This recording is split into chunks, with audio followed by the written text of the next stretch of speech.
Sony tea అమ్మా. కావ్య డాడీకి tea పెట్టి. పా మమ్మీ చూడు నాకు చెప్తా ఉంది. ఆ బిడ్డకి ఎందుకు చెప్తావా? చిన్న బిడ్డ రెస్ట్ ఎత్తుకొని. ఆ బిడ్డ చిన్న బిడ్డ. బట్టలు ఫోల్డ్ కూడా చేసి ఇచ్చినాను కదా, వార్డ్రోబ్లో పెట్టేకేమి. నా కూతురు ఆ పని చేయదు. ఆ బిడ్డ ఆరాంగా ఉంది. కావ్య ఇప్పుడు పని మనిషి రాదు, నువ్వు ఇల్లు ఊడ్చేయి, నేను ఇల్లు తుడిచేస్తాను, సరేనా? ఆ బిడ్డకి ఎందుకు చెప్తావా? ఆ బిడ్డ ఆరాంగా ఉంది, నువ్వు చేయి. డాడీ నువ్వు ఇక్కడ ఉండలేదు కదా, అప్పుడు మమ్మీ నాకు ఎన్ని పనులు చెప్పింది తెలుసా? పోయి టెర్రస్ నుంచి బట్టలు ఎత్తుకోరావాలంట, బట్టలు మర్చి పెట్టాలంట, వాషింగ్ మిషన్లో బట్టలు వేయాలంట, ఇల్లు ఉడవాలంట, ఇల్లు తుడవాలంట, పాత్ర కూడా కడుగు అని చెప్పింది. ఇన్ని పనులు చెప్తున్నాను అంతేగాని నీ కూతురు ఒక పని అన్న చేసింది అడుగు. చేయలే డాడీ. అయినా సరే ఎందుకు ఆ బిడ్డకి అన్ని పనులు చెప్పేదే?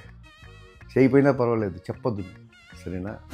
ఆడు మీ అత్తగారి ఇంట్లో నీకేం పని చెప్పనా ఆయన ఉంటాడు, రెస్ట్ ఎత్తుకొని మా బిడ్డ ఆరాంగా ఉంటుంది అని చెప్పేకి సరిపోతాడు. నువ్వు మాత్రం యా పని చేయదు, ఆరాంగా రెస్ట్ ఎత్తుకో, సరేనా?